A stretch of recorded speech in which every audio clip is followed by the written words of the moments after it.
Olá, eu sou Wagner Camilo, autor do livro Graça Soberana. Capítulo 3. Controle. Jonas, porém, fugiu da presença do Senhor na direção de Tarsis. Descendo para Jope, achou um navio que ia para Tarsis, pagou a passagem e embarcou nele, a fim de ir para Tarsis, fugindo da presença do Senhor. Mas o Senhor enviou um forte vento sobre o mar, e caiu uma tempestade violenta, de modo que o navio estava a ponto de se despedaçar. Jonas 1, versos 3 e 4. Jonas é um profeta que está determinado a fugir do Senhor e, consequentemente, de seu chamado. No entanto, Deus está à sua procura. Aqui vemos uma fuga inútil e uma busca constante. A fuga de Jonas e os pecados que cometemos são muito similares. Tanto um quanto o outro nos leva a algum lugar, e na maioria das vezes ao fundo do poço. Diante destes fatos, só temos duas opções. Ou nos entregamos à vontade de Deus ou fugimos dela. Ou a imagem de Deus é plasmada em nosso ser, ou nos afastamos dela. Podemos julgar que Jonas foi tolo ao fugir de Deus. Mas a grande verdade é que nós também fazemos a mesma coisa. Constantemente estamos tentando fugir de Deus. O que às vezes não somos capazes de perceber é que tentar fugir de Deus seria como tentar fugir do ar. Não há como escapar do Deus que criou os céus e a terra, já que nele vivemos, nos movemos e existimos. Jonas encontrou um caminho aparentemente fácil. Tudo parece estar a favor de Jonas. Pelo menos à primeira vista é isso que notamos nas Escrituras. A voz de comando foi dada a Jonas. Contudo, ele decidiu por conta própria ignorar esta ordem. Ao invés de se levantar para servir ao Senhor, ele se curvou à sua própria rebelião. Nem bem chegou a Jope, e lá estava um navio à sua espera. Descendo para Jope, achou um navio que ia para Tarsis. Jonas 1:3. Veja o que Palmer diz a este respeito. Providência oportuna? Não. De que outra maneira poderíamos interpretar as circunstâncias? Provavelmente esta não era a época do ano para navegar pelo mar Mediterrâneo. Não obstante, Jonas, com facilidade, encontrou um navio pronto para zarpar. Além disso, embarcações para Tarsis eram tão raras quanto os voos direto para Juno. Tarsis estava localizada nos confins da terra, conforme era conhecida no dia de Jonas. Era a Espanha. Contudo, Jonas mal havia chegado ao cais de Jope quando encontrou um navio pronto para sair. Já que não havia absolutamente qualquer obstáculo para aquela fuga insana, Jonas não teve nem tempo de relutar com a sua própria consciência acerca daquela decisão. De certo modo, a providência de Deus havia colocado o barco certo na hora certa. Jonas não pôde perceber com clareza a ação do pecado em sua vida. Contudo, é desta forma que o pecado opera. William Banks escreve: quando uma pessoa decide fugir do Senhor, Satanás facilita o transporte. Você percebe como tudo acontece de forma rápida? Jonas desce em queda livre e tudo à sua volta está contribuindo para a sua desobediência. Ele encontra um navio, compra sua passagem, embarca nesta viagem rumo a um lugar distante. Jonas é um profeta que só age. Ele não ora e muito menos reflete sobre tudo o que está acontecendo. Quanto mais rápido ele embarcar, mais distante de Deus ele estará. Phillips afirma: o pecado sempre nos leva mais longe do que imaginamos e mais rápido do que pretendíamos. Se estivermos brincando com um pecado e uma oportunidade se apresentar, não devemos reconhecer nisso a mão da boa sorte, mas a de Satanás. Afinal de contas, para o diabo não é difícil criar oportunidades para o pecado. O preço que o pecado cobra é caríssimo. Ele obstrui a consciência e bloqueia a via do arrependimento. Jonas seguiu na direção contrária porque não foi capaz de sentir o seu próprio pecado. Jonas ignorou que Deus é soberano. Ninguém melhor do que Jonas para saber que de Deus não se pode fugir. Ele é um profeta, conhecia a Deus muito melhor do que a maioria das pessoas. Mesmo diante de tal conhecimento, Jonas, porém, fugiu da presença do Senhor na direção de Tarsis. Descendo para Jope, achou um navio que ia para Tarsis. Pagou a passagem e embarcou nele, a fim de ir para Tarsis, fugindo da presença do Senhor. Jonas 1:3. As verdades acerca da soberania de Deus são tão claras nas Escrituras.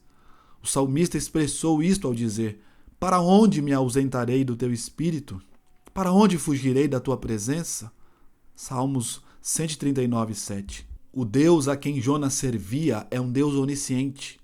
Ele conhece todas as coisas que são possíveis, que são reais, todos os eventos e todas as criaturas, assim como também todo o nosso passado, presente e futuro.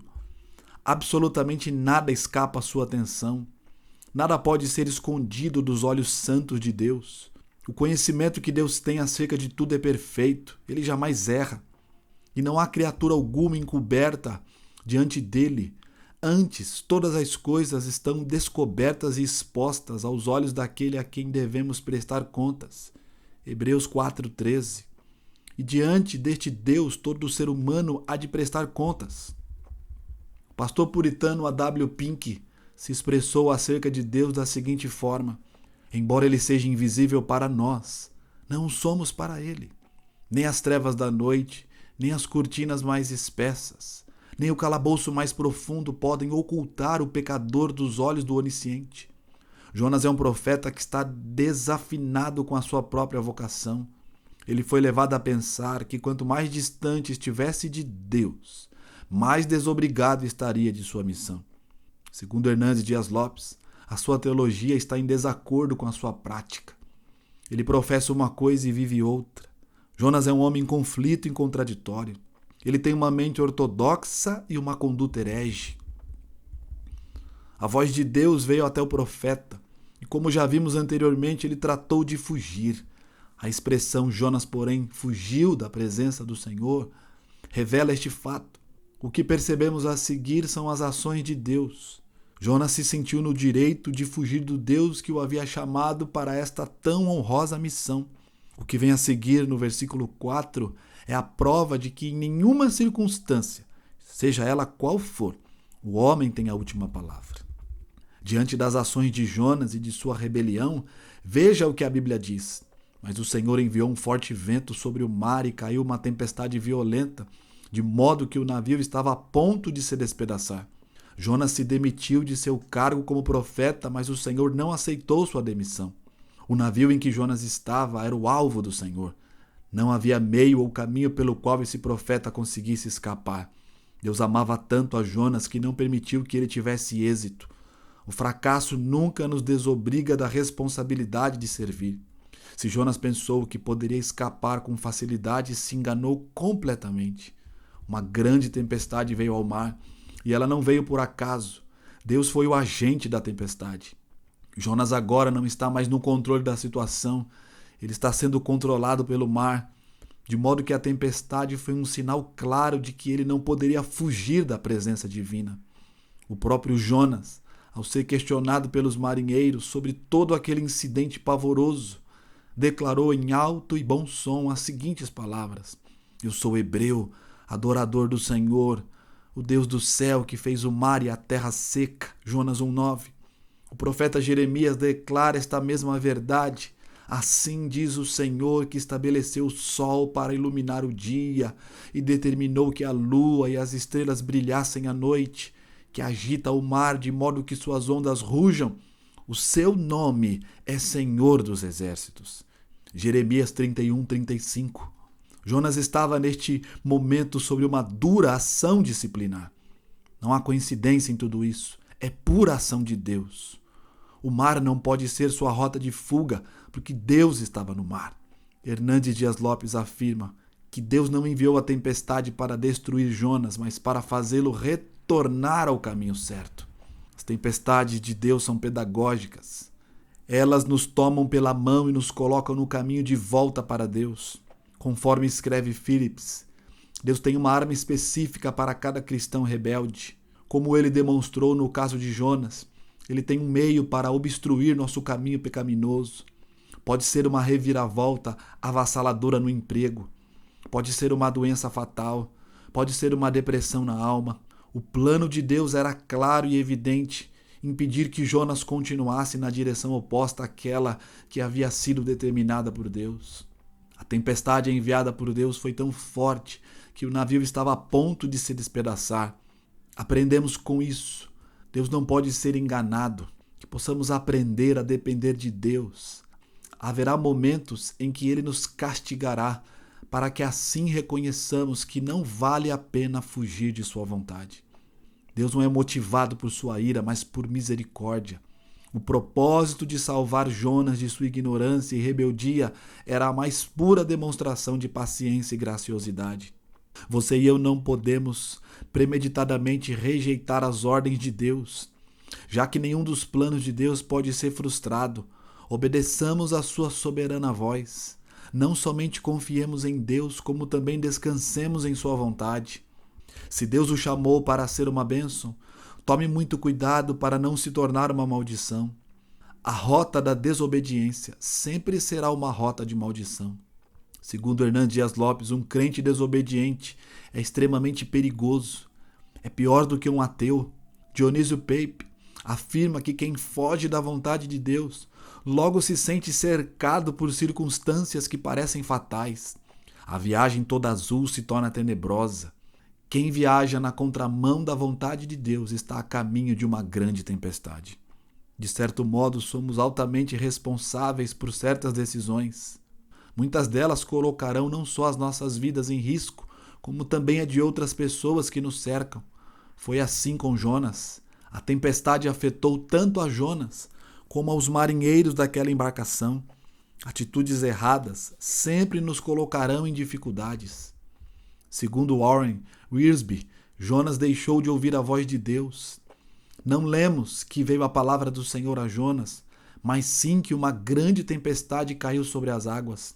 Deus não estava mais falando com Jonas por meio de sua palavra, mas sim através de suas obras. O mar, o vento, a chuva, o trovão e até o grande peixe. Tudo na natureza obedeceu a Deus, exceto seu servo. Deus falou a Jonas por meio dos marinheiros pagãos, que não conheciam Jeová. É triste quando um servo de Deus é repreendido por incrédulos. É ainda mais triste quando o nosso coração obstinado decide seguir adiante, mesmo sabendo que as consequências não serão boas. Jonas não é o retrato de um profeta que fez a vontade de Deus do começo ao fim e foi abençoado por Deus. Pelo contrário, porém, mesmo em sua desobediência, Jonas foi um profeta poderosamente usado por Deus. Eugene Peterson escreve: o primeiro movimento na história mostra um Jonas desobediente. O segundo o mostra como profeta obediente. Em ambos, Jonas fracassa. Nós nunca vemos um Jonas bem-sucedido.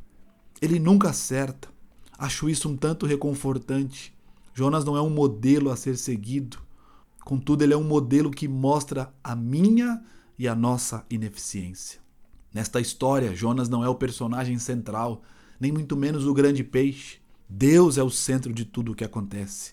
É Ele quem chama o profeta, envia a tempestade, prepara um peixe e cria todas as circunstâncias para que Jonas o obedeça. A mensagem da graça expressa em Jonas é de que devemos responder favoravelmente à graça de Deus. Esta graça que nos chama ao arrependimento. Aqui cabe alguns questionamentos. Você está disposto a obedecer a Deus incondicionalmente? Você está disposto a confessar os seus pecados a Deus e lhe dizer por quantas vezes você foi contumaz à sua voz soberana? O que está evidente à luz dessa narrativa bíblica é que nenhum dos nossos planos, por melhores que eles sejam, poderão superar os planos de Deus. O caminho do Senhor é perfeito e a sua palavra é poderosa. Obedecer, então, sempre será melhor do que sacrificar. Qualquer pessoa que sentir a necessidade de um Salvador e que deseja por esta salvação, poderá vir a Cristo. Você nunca parou para pensar que seguir na direção contrária revela a sua grande incapacidade de perceber o seu próprio pecado? A sua falta de obediência constante a Deus pode ser um sinal claro de que o seu coração ainda não é convertido. Reconheça que os caminhos do Senhor são perfeitos e decida de todo o seu coração obedecê-lo.